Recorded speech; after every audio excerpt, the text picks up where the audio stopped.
So what I want to do is just kind of rehash a little bit of what we talked about last time. There was God's call on our hearts and on our actions that we love our wives as Christ loves the church and gave himself up for her, excuse me. So we talked about sacrificial love, that love is like death, and you're all in, and you just give everything, including your life. You know, a lot of men would die for their wives. Are you willing to live for your wife? Sometimes that's harder. Sanctifying love, love that elevates, and then self-love, loving your wife as much as you love your own body. And so that's where we're going to go from here. The second half, as I said before, is how to answer the call. So we've been called by God to be better husbands. And this is actually very, very common sense stuff. It won't take very long. But I also have a couple of videos I'd like to show you that kind of put it all together. So we're going to talk about these 5 points: commitment, fidelity, communication, elevation, and then time and romance. So the all-encompassing call to love our wives as Christ loved the church demands specific disciplines. So these are the things we want to put into practice. Commitment, we must realize and insist that the wedding vows we took are actually a volitional commitment. You thought about it, you're doing this intentionally and with the right mind. To love despite how one feels. Love must be intentional. One cannot break one's vows because one does not feel in love any longer. It's just like your faith. When you should make your confession of faith to yourself when you're relaxed, when you're cogent, when you're well rested, because emotion's going to come and you're going to say, what do I do now? You can't make decisions upon emotion. You have to make decisions based on your heart and your mind. And the same with here. You know, I hear a lot of people say, I just don't feel in love with my wife any longer. That's no reason to not be married. The Bible calls us above all to put on love in Colossians 3:14. Such love is not hypocritical. You say, I'm going to put on love and I don't really care for my wife at all. It's not hypocritical because it is never hypocrisy to put on Christian grace. So again, it's not about our wife necessarily, but that we are going to, again, reach out to God to help us and put on the grace of Christ and deal with her on that basis. The truth is that marriages that depend on being in love actually fall apart.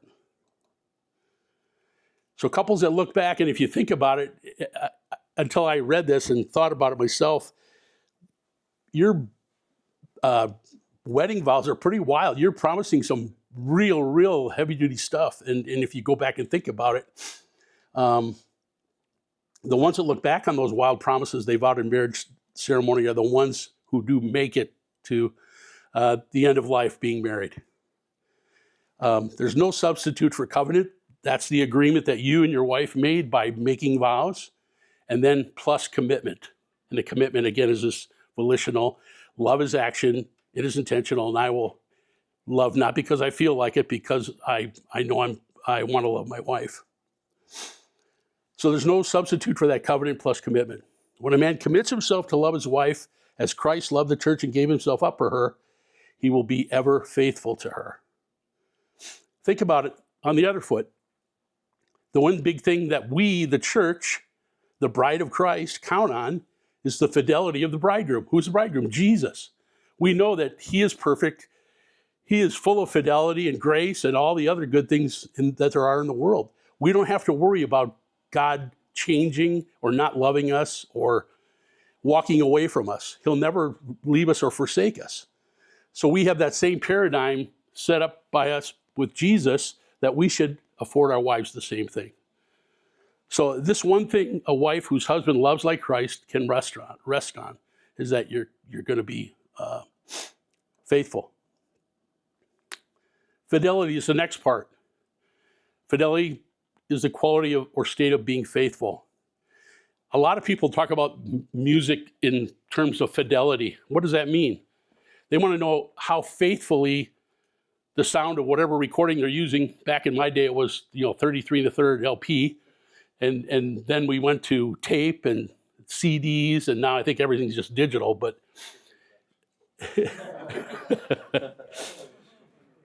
But you want to know how faithful, and you obviously would like it to be as faithful as possible to the original song or music that you're listening to. There's this 17th century preacher, again, the author brings out, his name is Jeremy Taylor, and he put it this way regarding fidelity. He said, above all, let the husband preserve towards the wife an inviolable faith, an unspotted chastity, for this is the wedding ring. It ties two hearts by an eternal band. We look, what does the ring mean? It really, you look at it, it has no beginning, it has no end, so it goes on forever. That's the kind of faithfulness that we need to practice with our wives. Communication is the next discipline. Readers of a popular women's magazine were asked, if you could change your husband, what would you change? The overwhelming consensus is that they would like them to do what? Communicate better. I hear that at home a lot. They indicated that even more, they would like their husbands to listen. And it just says listen, period. Typical man will listen to what his wife has to say. And what does he want to do? Fix it.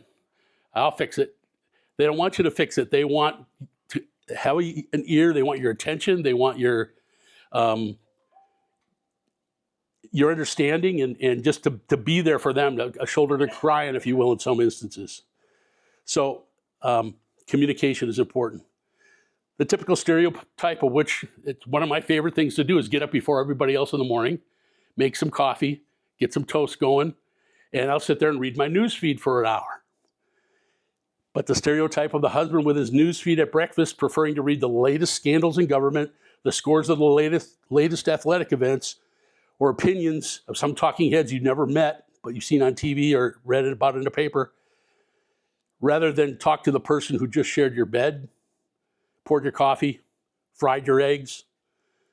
And even though listening to that voice promises love and hope, emotional depth, intellectual exploration, far in excess of what could be gathered informationally from that wacky newsfeed on my phone. So these are the things we want to encourage, start doing. Your wife will go, who is this man? And that's a good thing. So men, this discipline demands that you set aside a regular time to talk as well, and that you really do communicate more than just facts. And that becomes, as you get older, believe me, that becomes a lot of it is you just, what's your day? I'm doing this, I'm doing that. You want to talk about stuff. You want to talk about relationships. And that's important. When I was younger and my kids were younger, I was in a course called Growing Kids God's Way. And one of the things that we did was we had a couch talk. So every night, came home from work, she and I would sit on the couch. It was for our benefit, communication-wise, but it was also for the benefit of the kids, because believe it or not, your kids, if you argue a lot or if you fight a lot, your kids worry about you divorcing and they're out on their own. They don't know what's going to happen. It's very, very unnerving to them. So the fact that your kids see you together talking amicably, that gives them a tremendous sense of security. So you want to learn to use talk and metaphors and similes and with phrases like I feel like and things like that, and it means that you listen. And those of you that are in business and management or whatever, again, you know about this. Harvard Business Review recommends that executives who are interacting with their staff spend 65% of their time listening instead of talking. How much more so for the wise husband? Teacher used to say, that's why you got 2 ears and 1 mouth. You should listen twice as much as you talk. Elevation is the next one, or did I click through there? Yeah. Elevation is the next one. To elevate or to lift somebody up, that's what we're talking about. Again, the author gives us a cute story about while attending a formal banquet in London, Winston Churchill was asked, if you could not be who you are, who would you like to be? He couldn't be expected to answer Julius Caesar or Napoleon or some great leader. So when he rose to answer the question, he took his wife's hand and he said, if I could not be who I am, I would like to be, and he paused for effect. And then he said, Lady Churchill's second husband. Think about it. What does that mean? Or maybe you've already been asked, or you thought yourself, if I had the opportunity to marry my wife again, would I do it or not? And that's what he's saying here. If I died, or if my wife, somehow threw me out, I would hope that I could be number 2 again. Or be her husband again, be her second husband, because I was maybe already her first. So I'm sure the old guy got some points that night, or remember, we know they only get 1 point. That's right, 1 point. No matter how much you spend, you get 1 point. We learned that, last year? I don't remember. So he said it not only for himself, but he also said it for everyone who has a good marriage. And so elevation, look for opportunities to do that. A commitment to building up your wife is of great importance. Man, if you think what your wife does is less important than what you do, you're wrong, and you're going to have some big problems. Again, we can't look at our wives that way. Compliment her on her kindness and her daily provisions should be very commonplace, as should showing her respect by common courtesies. I'll bring up the point, I think it's in the next slide anyway, but we all know Satan is still out there crawling around. I read recently of some things the feminists are doing, and they're beginning to equate things like opening doors for women, pushing in a seat for them, or whatever, standing up when they enter a room. They call them microaggressions now of masculinity, microaggressions of masculinity instead of good manners. So it's coming. Deference is another one. Again, deference is, considering the woman the weaker vessel, not because she's, any different or any less valued than anybody else, but they are smaller and they're generally not as strong, although there are exceptions, obviously. So the discipline of deference must be carefully practiced. Many men never forego a planned pleasure for the sake of their wives. I know, boy, that's why I don't golf anymore. For some men, golf, or you fill in the blank, bowling, sports, going to the bar, whatever it is synonymous with Dante's Paradiso. But the entrance to a department store is like the gates of Dante's hell, bearing the inscription, "Abandon all hope, all ye who enter here." Been there, done that a bunch of times. But if you love your wife, there must be times when you forsake the heavenly greens, or again, fill in the blank, because you value her interests and simply love her. So, bend a little bit, step out of your comfort zone and go to that, whatever it is, home goods or whatever. Excuse me. I should turn this off.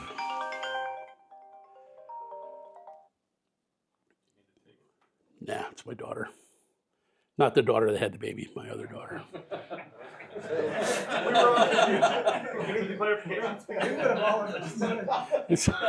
Say, what kind of guy is he? Yes.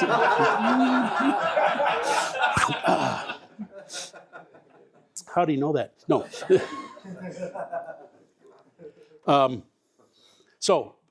Again, stretch a little. And then lastly is time and romance. I have this story. It was too long for me to write it out or type it out. You ever heard of the Columbus method of typing, keyboarding? Discover a key and land on it? It's a slow process. So this is a story of a Midwest farmer. So this is the author writing here. Lastly, I must mention the discipline of time and romance. Years ago in the Midwest, a farmer and his wife were lying in bed during a storm when all of a sudden the tornado funnel cloud suddenly lifted the roof right off their house and sucked their bed away from them with them still in it, sucked it up into the sky. The wife began to cry, and the farmer called out to her and said, "It's no time to cry." She called back that she couldn't help it because she was so happy. It was the first time that they had been out together in 20 years. Don't let that be your legacy, yes. Researchers have found that one of the major factors in marital stability, happiness, and satisfaction is time spent together. So hopefully you and it has to be intentional again. Make sure you maintain this priority. Your calendar reveals what's important to you, as does your checkbook. So write her calendar into your calendar. You ought to know what your wife is up to when, and so you can plan things accordingly. If you have kids, I understand, you have access to babysitters and things, use them. So schedule weekly times together that do not just happen. You have to, again, it's like a date. You have to, plan something. Be creative, date, surprise her, be extravagant. These are all the things that just gradually kind of fall by the wayside over the years. So, men, when was the last time you opened the door for her or said, I love you, complimented her, wrote her a loving note, sent her flowers, dated her, or gave her extra special attention? Little acts of love and kindness serve as a real preservative to marriage. And as I just said, these are things that the older gentlemen here like us can attest to, at least I know, that's the way I've been, is you just kind of slowly, we won't do that much anymore, or we don't do that much anymore, when in reality, I need to step it up instead of let it fall off. Don't let go of showing your love for your wife. Remember, love is action. That's what it takes. Love is action. Again, a short little thing here, maybe you'll remember. Poet Edna St. Vincent Millay wrote a poem titled Spring and Fall. It's about a man and a woman in a relationship and how the relationship changes over the years. And she talks about the spring every year and the fall every year. It's not a real long poem, but But the point here being the author's trying to make it the last two lines. 'Tis not love's going hurts my days, but that it went in little ways. So it almost slips away without you even noticing. And then all of a sudden one day you go, what's going on? We're not doing this, we're not doing that, we're not doing anything. So don't let love slip away as you get older. Many other disciplines could be named, most of which are implicit to what we said. For example, tenderness, sensitivity, patience. But the bottom line is we got to work at it. Love is intentional. Love is volitional. And again, love is action. In the fire of new love, marriage seems as easy as falling off a log. In reality, it's as easy as staying on a log. Anybody know where this saying comes from? I was born and raised in Wisconsin, and we have a lot of lumber industry up there. And they have these lumberjack competitions, log rolling contests. That takes a lot of skill to stay on that log. That's what I'm sorry? I did not know. But I watched it, and it's hilarious. Falling off the log is real easy, and that's new love. Marriage is easy as falling off a log. That's what it seems like, because it's all lust and not so much love, but combination of both. I'll give them the benefit of the doubt. But as it goes on, it's reality. It's as easy as staying on the log, which is very difficult.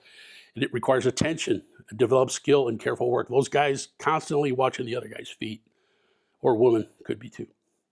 So men, are you working on the second most important relationship of your life? We know that God is first. Sweat any lately? And then no perspiration, no, how would I go back? No perspiration, no pain, no gain, no perspiration, and no moving forward. So this is an extra part I just wanted to add in, because I'm going to show you two videos. The first one is from Casting Crowns, called Broken Together. You may have heard it. You may not have seen the video that goes with it, but I think it speaks to married life, where you're both sinful beings, and you're going to butt heads from time to time. You're going to disagree in little and great ways. And you need to, again, not love your wife only for when she's a saintly person, but love your wife because she's a sinner as well. Because you're the same. I'm the same. We're all the same. We're all sinners. So I just wanted, the song calls about being broken together. And it's kind of a play on words, because during the fights and the times of separation, it seems like their marriage is broken. And it probably is. We're all broken. But broken together, there are 5 meanings here. I want you to pick at least one. I think we're all experience all of them all the time. So the 5 meanings of brokenness in the Bible stand out vividly. While there might be more, these 5 themes give us a ton of insight into the true meaning of brokenness. and more significantly into God's heart and mind. The first is brokenness because of ourselves. This is the classic one. The kind of brokenness is inward, a contrite spirit over our own sinfulness, which leads to humility, surrender, and godly repentance. It's painful to look into the honest mirror and see who we really are and what we've done as people and who we are capable of doing horrible things. But personal brokenness is an opportunity for restoration and for us to authentically enjoy our friendship with God again. David and Bathsheba is an example. Number two.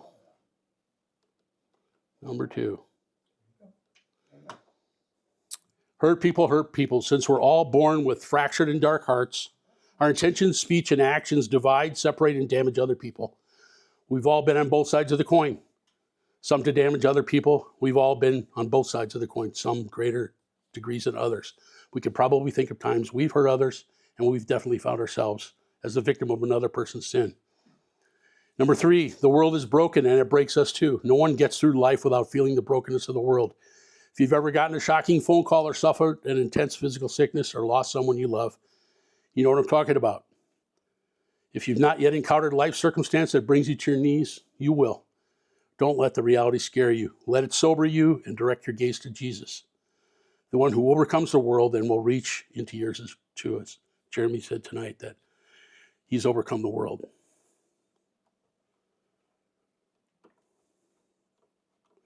One more down. Come on, baby. Broken lives, unexpected beauty. If you inspect the life of any well-renowned Christian author, pastor, or missionary, you'll find that most often the greatest shaping of their lives did not come from their strengths or moments when they got ahead, but from their struggles. It's in the valleys that we meet the Lord most predominantly. Because our God is a redemptive God and so counterintuitive to the way we think, he will always take our brokenness and bring us new life and beauty from it. Then lastly, here is brokenness that makes the worst of life bearable, the brokenness of Jesus Christ. We're forever known, held, loved, understood, and befriended in our brokenness and whatever it entails. Jesus comes near because he's been there too. You no longer need to bear anything that's breaking you alone. Remember last week we talked about Christ suffering for his bride, the church. You know, we'll do that too. So the author said last week, praying is the marital work of a Christian husband. Do you agree? How often do you pray for your wife? How often do you pray with your wife? What can you do to make it more of a habit? So praying for your wife. Number two, how does one really love oneself biblically? How will such an attitude show itself practically? Remember we talked about, accepting flaws in our wives and that they're sinful, but so are we. The last one is two Bible verses to compare that we used in the presentation, Colossians 3:14 and 1 Corinthians 16:13 and 14. How do those two verses apply to your marriage?